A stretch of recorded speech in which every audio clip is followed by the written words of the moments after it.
Thanks, Dean. It's good to be here. I know a lot of people in the audience. It's good to see everybody again. As Dean mentioned, my name is Brian Polito. I work for IBM. I'm on the WebSphere team. I work mostly in real-time communications, and over the last year or so, I've been working closely with the Watson team in this space of cognitive telephony, basically creating a telephony interface into a lot of the cognitive services that are available within IBM. So I wanted to talk a little bit about, this cognitive transformation that's going on. It affects lots of parts of telephony, but I'm specifically going to be talking about cognitive agents, basically kind of taking the next generation of the IVR system and putting it on steroids with cognitive. IVR, one of the most hated management tools, inventions of all time, right? Wins that in many surveys, but it's critically important to organizations. It's one of the first points of contact for the customers. And artificial intelligence is really beginning to make inroads into improving IVR systems to the point where they're much more conversational in nature. They can handle deeper problems than a typical IVR system can handle.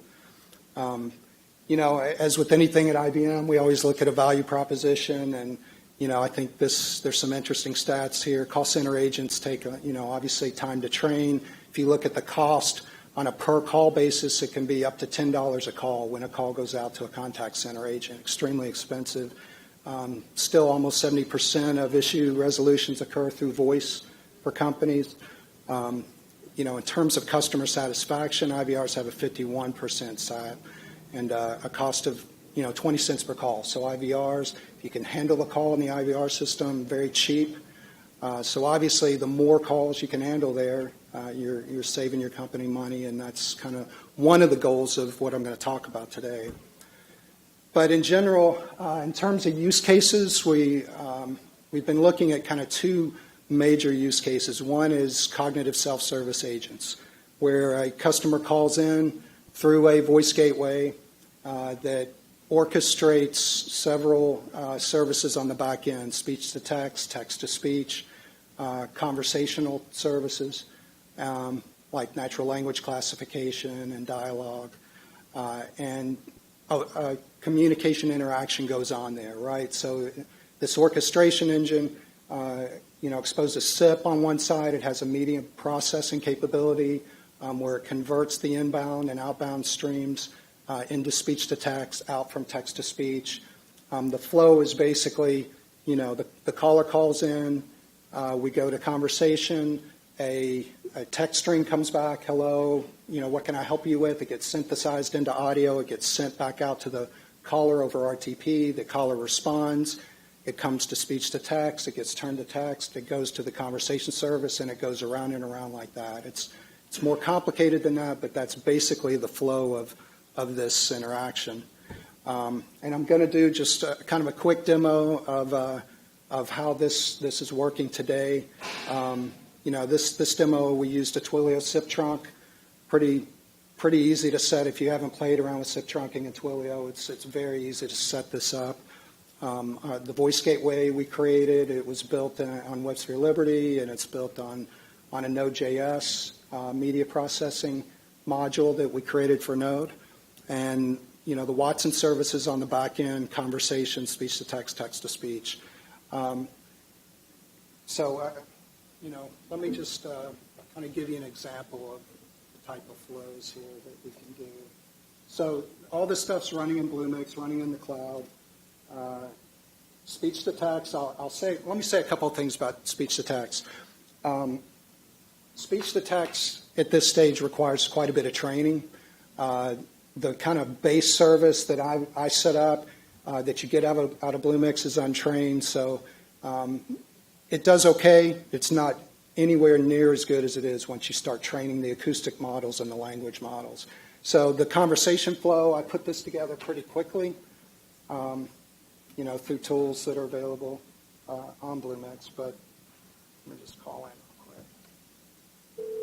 Hello, welcome to your healthcare portal. What can I help you with today? What kinds of stuff can you do?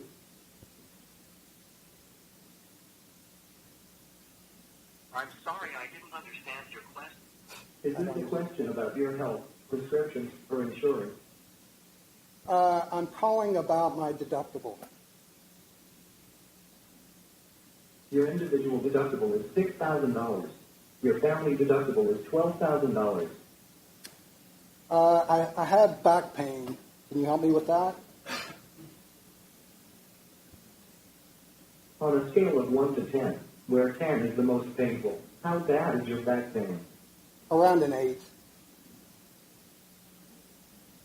Sounds like you are in a significant amount of pain. Would you like to speak to a doctor about it? Not right now. Okay, ibuprofen and bed rest are the best remedy for back pain. Thanks. You're very welcome. Okay, you kind of get the idea. I hit the speaker button with my, that's why I didn't pick up the first stuff.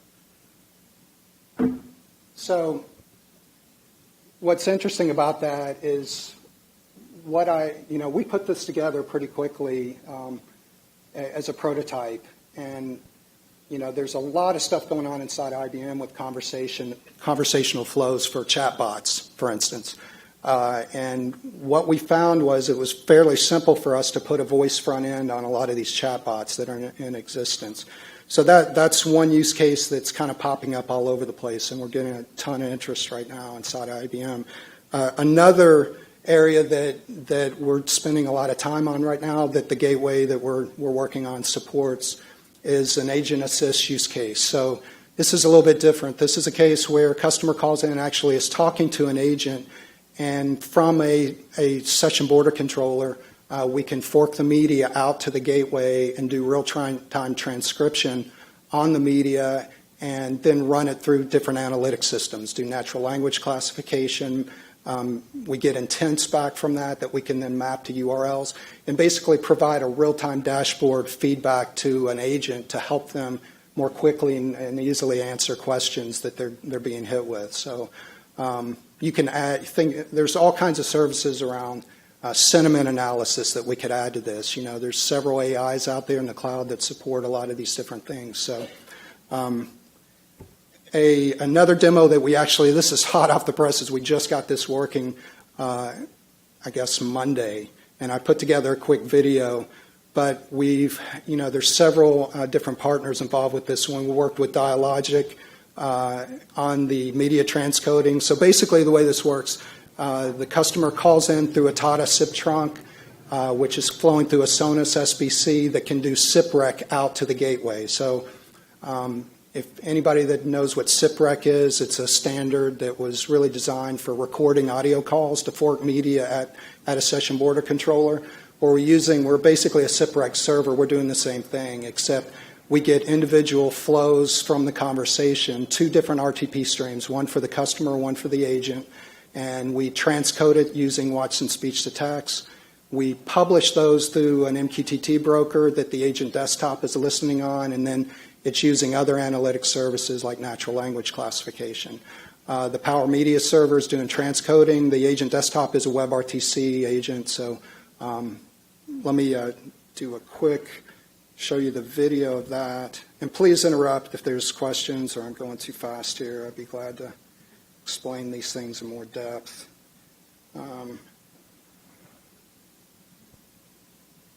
Okay, so just quickly before I start this, let's see.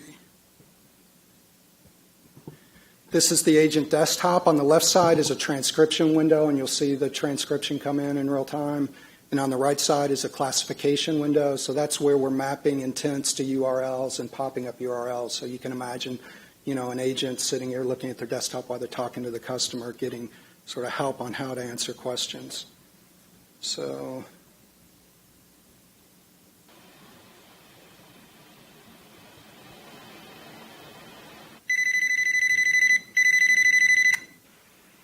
good morning. Thank you for calling. What can I help you with?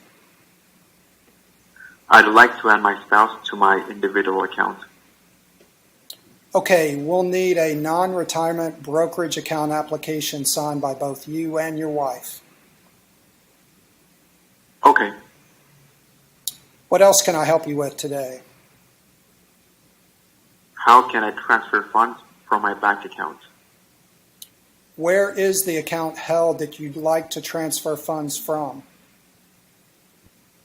My personal brokerage account.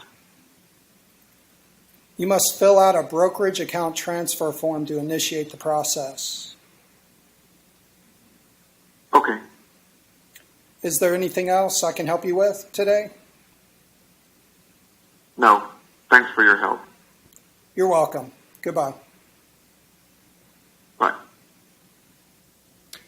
Okay, one thing I will say is those are just public Fidelity links. This wasn't done for Fidelity. We just used those links and did the intent mapping, so don't get any ideas there. But wasn't done it for a specific customer. We just used some public links that are available to us. Okay, so those are kind of the two main use cases, but you can imagine, there are many different use cases for this. So on the self-service agent side, we're seeing interest in point-of-sale agents, actually, having cognitive agents complete transactions, do sales online for complex things, different kind of insurance products and things. Pre-screening agents, credit checking, support agents. We had an interesting discussion today about, and we've got some other people working on bringing a cognitive agent into a conference call that you could do real-time transcription of the conference or actually be able to ask an agent questions within the context of a multi-person conference on a conference call. On the agent assist side, certainly a point-of-sale agent assist or a real-time troubleshooter. All these different kinds of use cases, I think, are applicable here. So one of the things that we're finding pretty quickly in some of our early POCs is that mainly because of compliance issues, we're having to put the gateway in the enterprise network on premise as a hybrid solution. Most of these AI services run in the cloud. So for us to be able to interact with those services in the cloud, typically within the enterprise network, there'll be like a private circuit, an MPLS circuit, from the enterprise network to the cloud for privacy purposes. So we can, a lot of at least for Watson, I'm not sure about other AI services, they're not HIPAA compliant at this point. Well, some of the services are, some aren't. But generally speaking, we can't let any PCI, PHI, PII data flow to the cloud. So all that gets picked up by this custom service orchestration proxy that kind of sits between the cognitive voice gateway and the back-end AI services. And it's basically filtering those out, calling into customer-specific APIs. All the systems of record live inside the enterprise network. So there's, putting together a system like this is pretty complicated. What I showed you earlier was just something running in the cloud. It was, for selling pizza or something, you could probably get away with that. But for some of these more complex scenarios, actually, if there's a credit card transaction, you may not be. Again, you gotta look at each scenario and see where the different components have to live for this to work. So in this case, as I mentioned, we resolved compliance issues for several of these customers by installing the gateway on premise along with that proxy that filters out all the PHI, PII data. We have this voice gateway that, as I mentioned before, orchestrates all the cognitive services and orchestrates the SIP interactions as well as SIPREC, the custom proxy I mentioned before. The AI services run on the cloud. Typically, there's a session border controller that we're interfacing with in the enterprise. When we're in the cloud, we're just working with the SIP trunk typically, or somebody else is calling us from a SIP endpoint of some kind. We do a lot of testing with like LinPhone, for instance. You can call the gateway with LinPhone for testing if you don't want to set up a SIP trunk. And one of the challenges is integration with contact centers if you have to opt out of the call. So we still, obviously a cognitive agent's not going to be able to answer all questions. You get to a point in the flow where we have to transfer out, opt out of the call and transfer to the existing contact center. In those cases, we use a refer, and it's important that to understand we're collecting a lot of context during the flow of these conversations. So there's certain ways within the signaling that we identify that context and hand that back to an agent through identifiers in the signaling. And that's kind of a work in progress. We're working through different patterns for making that work, but in general, there's usually some kind of global identifier that identifies a call when it comes into the enterprise and stays with that call all the way through the flow, even after refers. The session border controller will typically anchor the call and act as a pivot point for the call when it gets referred out. So it's this is very much a kind of a greenfield solution. We're kind of running outside of the existing IVR contact centers.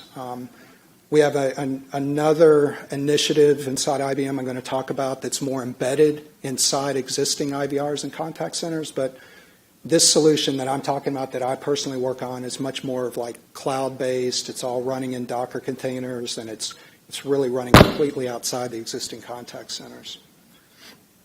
So in terms of advantages over traditional IVRs, I've talked about a few already.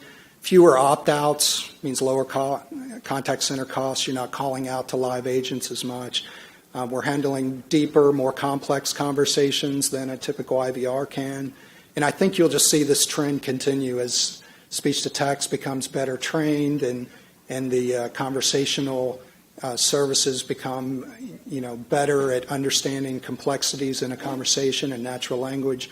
I think you'll see more and more of these cognitive agents sort of taking over responsibility for deeper and deeper interactions with customers. The calls can handle multiple intents. So, as opposed to hit one to go here and two to here and go back up, within the flow of the conversation, you can bring up a different intent. I want to, go from eligibility to authorization, and I want to do this. And we're working with, a healthcare provider now that wants to be able to work through several intents within a phone call because all their service providers call in and they're trying to do authorizations and eligibility for a number of different interactions, all within the context of a single phone call. Systems can learn and improve over time.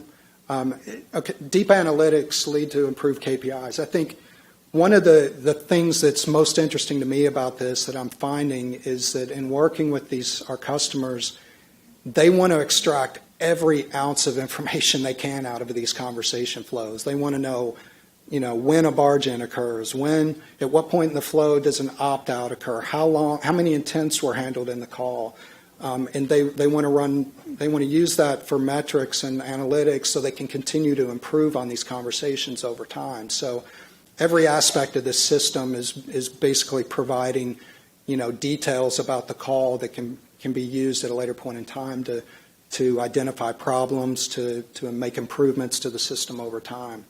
I don't know a lot about existing IVR systems, but they feel a little more like black boxes in terms of being able to extract all those kind of details out. Is the impression I'm getting, and we're getting hit with, we want more, we want all the information we can get, and we're going to use it to our advantage to improve our customer interactions, customer support.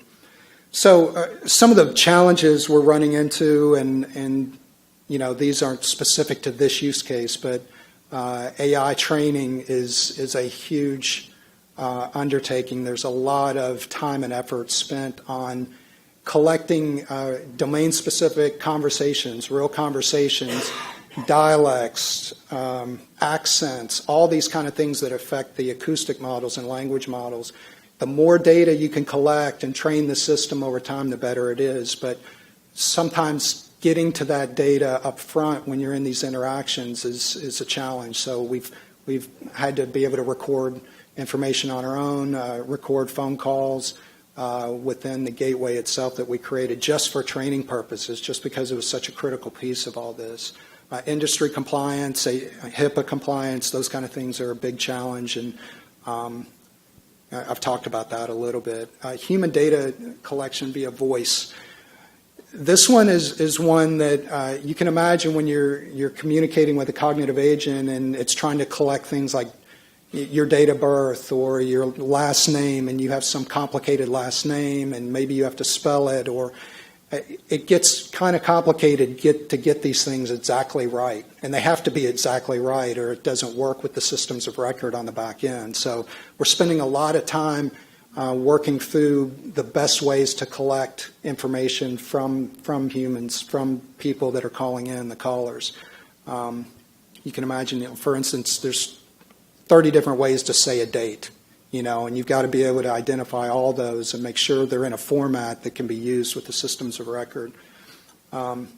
Integration with the enterprise systems of record requires, typically you can't get access to any trace logs, anything from those machines, because they're all, they're generating PHI, they have PHI, PCI, PI flowing through them.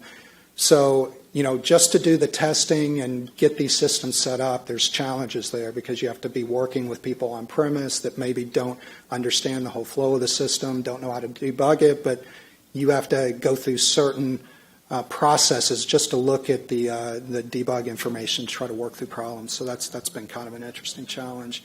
And then, I talked a little bit about contact center integration. I feel like we're kind of honing in, at least for this particular solution, on a pattern that works for us for transferring in and out of our system, those kind of things. As I mentioned before, this is another group inside IBM that's working on what's called a solution around a standard called MRCP. MRCP, I don't remember what the acronym stands for, but it's a standard that most of the contact center vendors like Avaya and Cisco support for calling out into things like speech to text or text to speech. It's a way to externalize those services from the contact center. And for people that want to deeply integrate these AI capabilities into their existing contact center, this might be the best solution. We're seeing it go both ways. Those guys have POCs going on. We do too. It just kind of depends on the customer and whether they want to bother with an existing IVR system or do something completely outside of it. So as I mentioned, it's an alternate solution to what I just showed you. Media, there it is. MRCP stands for Media Resource Control Protocol. It's an RFC that is embedded in Avaya, Cisco contact center products. That's about all I'll say about that. So I believe this is my last slide. The one thing I'll say too is that's been interesting is, there's chatbots popping up all over the place inside IBM. Everybody wants a chatbot, a Slack bot, and one of the really cool things about what we created for these POCs is that we can basically point the gateway, the voice gateway, at an existing chatbot, an existing conversation service that somebody's created for chat, and put a voice on top of it almost immediately. So it's kind of enabled us to turn voice on for a lot of different services that have already been created within what we're doing, and it's been a nice way for us to kind of get some traction on what we're doing inside the company. But in terms of omni-channel, we also think that eventually, because of this human data collection problem, we can see, for instance, using SMS in the context of a phone call. If I need to enter some piece of information that the speech-to-text engine's just not picking up properly, a complicated last name or some complicated member ID, for instance, we could open up an SMS channel with them and they could enter that through SMS potentially. That's kind of one of the capabilities we're looking at adding to this. But that's basically it. I'd be glad to answer any questions. Is anybody? Dean? Yeah, field any questions? Yeah. I've got a quick one. Okay. So you just mentioned at the end that chatbots are popping up all over in IBM, and you can easily put a voice overlay on top of that. What's the use case for that? I mean, to me, the chatbot is, what are your hours tonight for dinner? Do you accept reservations? And the bot's responding back. So the ones that we've done so far are very specific bots created to sell some product. an insurance product, for instance, where they've done a lot of work to go back and forth, collect all the information that's needed to complete a transaction at the end and sell something. And they want to basically reuse all that work, all the different intents that can be derived from those natural language classifying those different utterances that are coming into the conversation. So being able to just reuse that immediately and put a voice front end on it, is pretty valuable to those people. Sure. Any other questions?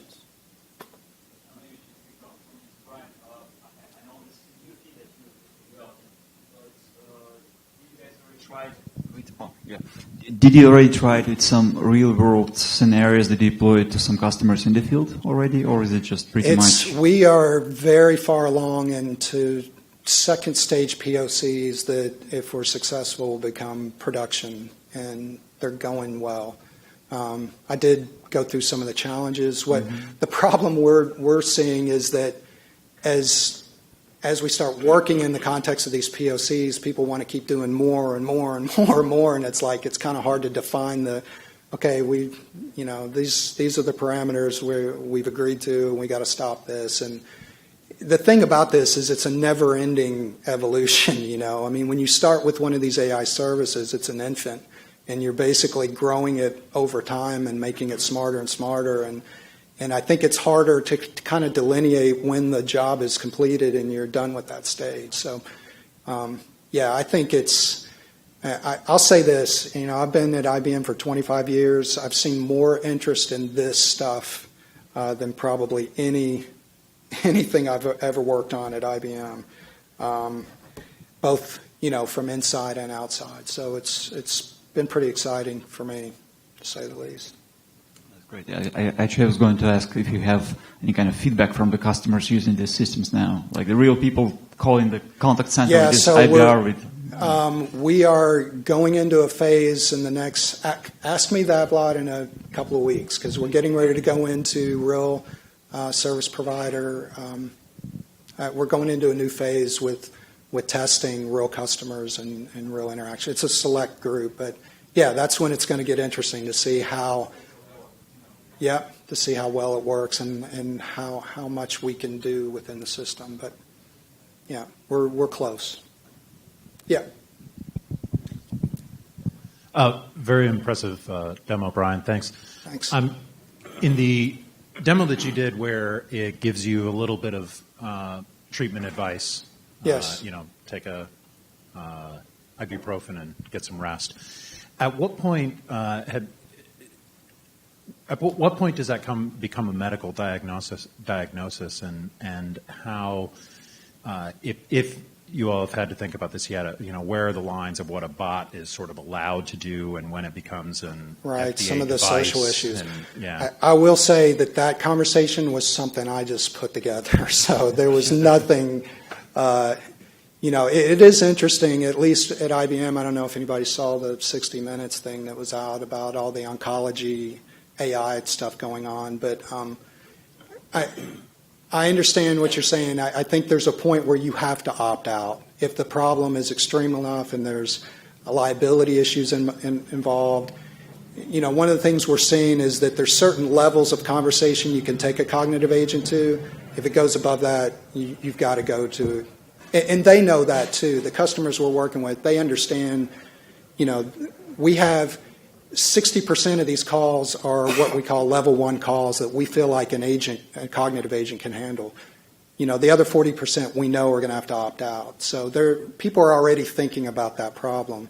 Now, whether this would be used in a real medical diagnostics case, I haven't seen that. It's more like healthcare providers, insurance providers, those kind of verticals are kind of non-life-threatening verticals is where we're seeing most of the interest right now. Thank you. Sure. All right. Well, Brian, thank you very much. Thanks, Dean.